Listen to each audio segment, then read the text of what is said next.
Hello, good morning students. कैसे हैं आप लोग? बेटा अपन ने इंश्योरेंस कंपनी का भी जो बेसिक था, कंसेप्ट था, उसकी क्लास हो चुकी है और अब हमारी जो नेक्स्ट क्लास है वो उसमें हम एक प्रैक्टिकल क्वेश्चन लेंगे। और प्रैक्टिकल क्वेश्चन मैंने ऐसा लिया है जिसमें हम मैक्सिमम चीज़ें कवर कर सकें। ठीक है, थोड़ा सा डिफिकल्ट है।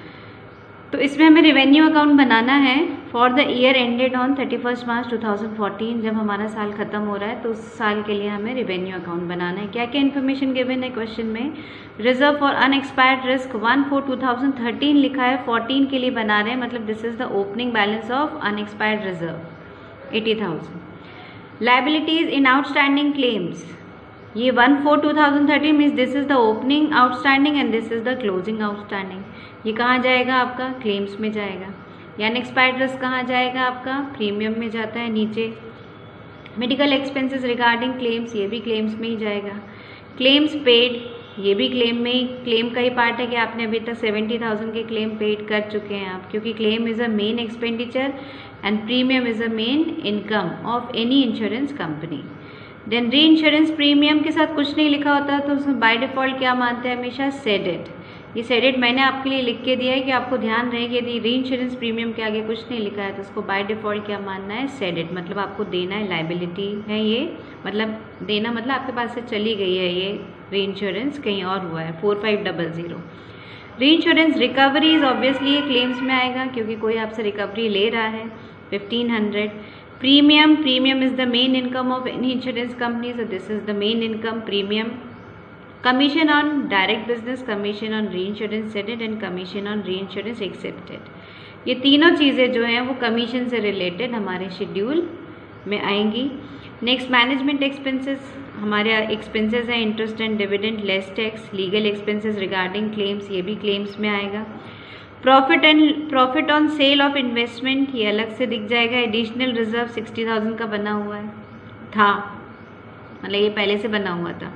अब उसने हमको कहा है reserve 50,000 of net premium for unexpired risk. वो कह रहा है कि अनएक्सपायर्ड रिस्क के लिए जो हमारा नेट प्रीमियम है उसका 50% रिजर्व बनाइए।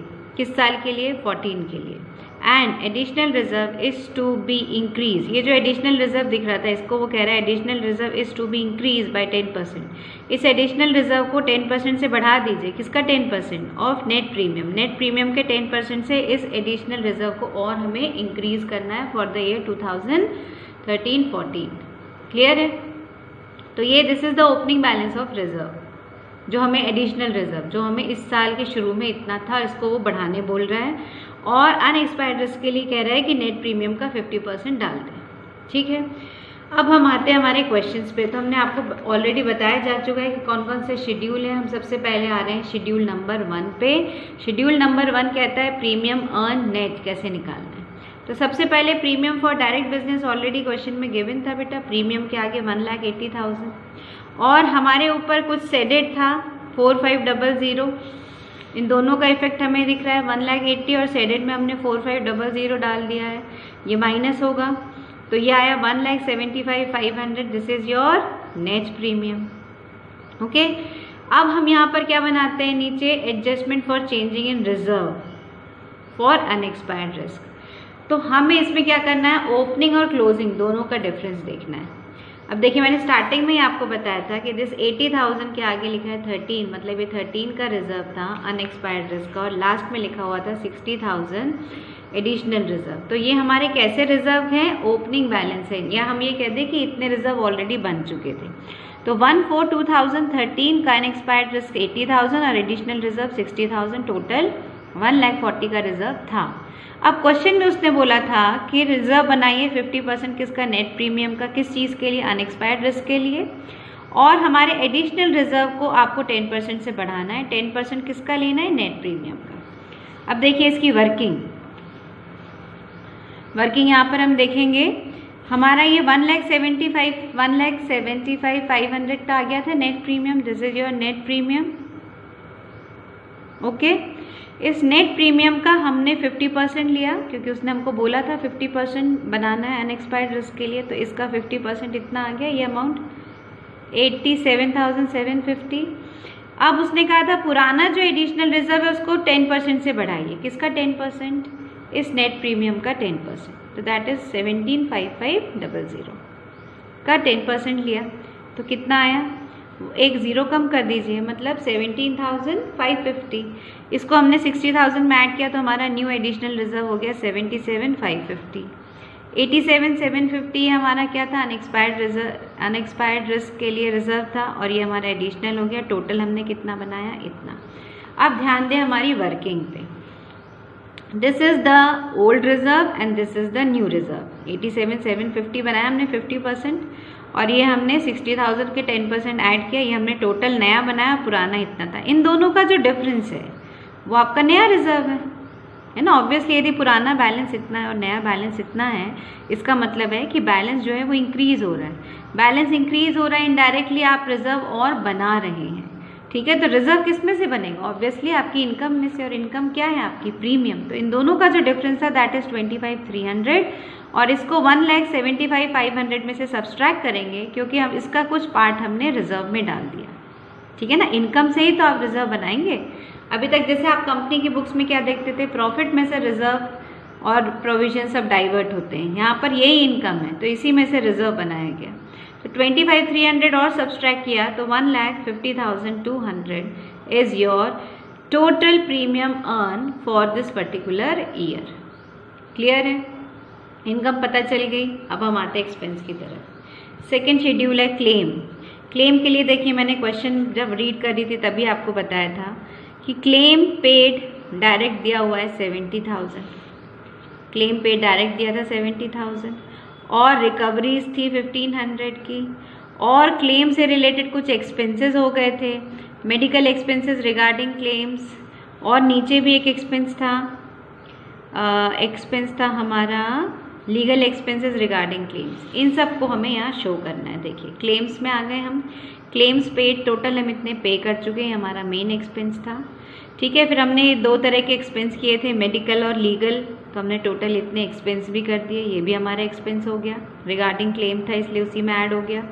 उसके बाद में एक्सेप्टेड तो कुछ नहीं था, सेडेड था, क्योंकि रिकवरीज थी 1,500 की, तो ये भी हमारा मतलब इससे बड़ा और इससे कम हो गया, तो टोटल इफेक्ट है 71, ठीक है। 71 is claim paid, net claim paid का अमाउंट कितना आया, 71,000। अब क्लेम आउटस्टैंडिंग और बिगनिंग, ये दोनों हमें क्वेश्चन में गिवन थे स्टार्टिंग में।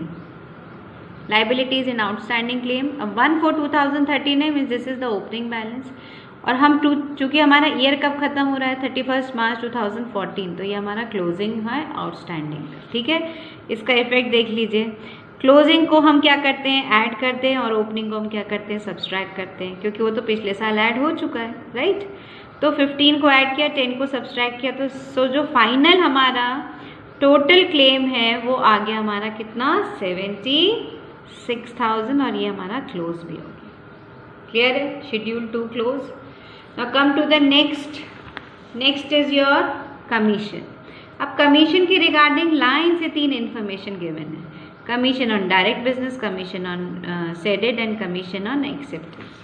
तो बस हमने इनको यूज़ कर लिया। कमीशन पेड कितना था, 25,000, इसमें हमने एक्सेप्टेड को ऐड कर दिया, सेडेड को लेस कर दिया, तो हमारा नेट कमीशन आ गया 23,000। Clear. Now the last schedule is operating expenses regarding to insurance business. अब हमें इसमें, वैसे आपको एक बार फॉर्मेट थोड़ा याद करवा दे रही हूँ, इसमें employees remuneration, welfare benefits, travel expense हुए हो तो, ट्रेनिंग एक्सपेंस हो तो, rent, repairs, printing, legal expenses, auditors fees, advertisement expense, interest on bank charges, depreciation, ये सब इसमें आता है। लेकिन हमारे क्वेश्चन में एक लाइन लिखी हुई है बस। क्या लिखा हुआ है उन्होंने लिखा है सिर्फ एक लाइन में कि मैनेजमेंट एक्सपेंसेस 55,000, दैट्स इट। तो हमने भी यहाँ लिख दिया मैनेजमेंट एक्सपेंसेस 55,000, ठीक। और ये हमारा 55,000 का टोटल आ गया। क्लियर है। अब हम देखेंगे कि अब हमने इसको पूरा, यदि हम इसको अकाउंट में कन्वर्ट करते हैं तो क्या होता है। देखिए प्रीमियम अर्न, यदि हम देखें हमारा शेड्यूल नंबर 1, हमारे शेड्यूल नंबर 1 का डायरेक्ट हमको यहाँ आंसर लिखना है, ये 1,50,200 यही लिखना है हमको। तो हमने क्या लिखा है, देखिए प्रीमियम अर्न 1,50,200। क्लियर है। उसके बाद में उसने हमको क्या बोला है, second thing, profit and loss on sale of investment.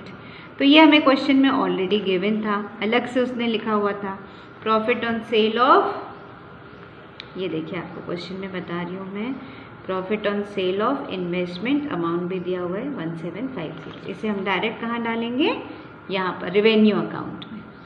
Then third है अदर्स में कुछ भी नहीं है, इंटरेस्ट डिविडेंड एंड रेंट, ये भी क्वेश्चन में सेपरेटली गिवन था, हमने 8000 यहाँ लिख लिया। इन तीनों का टोटल है 1,59,950, this is your total earning.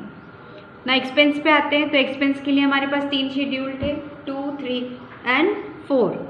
अब हमें यहाँ पे 2, 3 और 4 का क्या लिखना है बेटा, डायरेक्ट टोटल।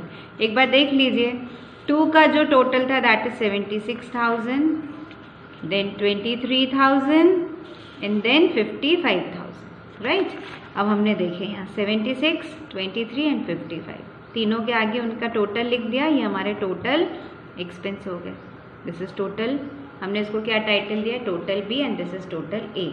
अब हमें यदि प्रॉफिट निकालना है तो ऑब्वियसली इनकम में से एक्सपेंस माइनस करेंगे, मतलब ए माइनस बी, तो 5950, this is the revenue, balance of revenue account, ठीक है। और कोई मतलब बस हमें यही निकालना था, तो हमने ए में से बी को सब्सट्रैक्ट किया, इनकम में से एक्सपेंस को, तो हमें क्या पता चल गया, revenue for this particular year. जो हमारा ईयर कब खत्म हो रहा था, 31 मार्च 2000, यहाँ जो भी ईयर अभी क्वेश्चन में तो हमारा ये 14 ही है, मगर यहाँ पर आपको जो भी ईयर फिनिश हो रहा है जिसका हम रेवेन्यू बना रहे हैं उससे यहाँ पर लिख देना है। क्लियर है।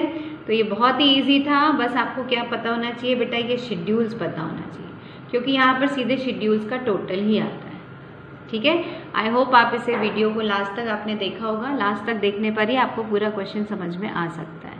ओके, थैंक यू बेटा।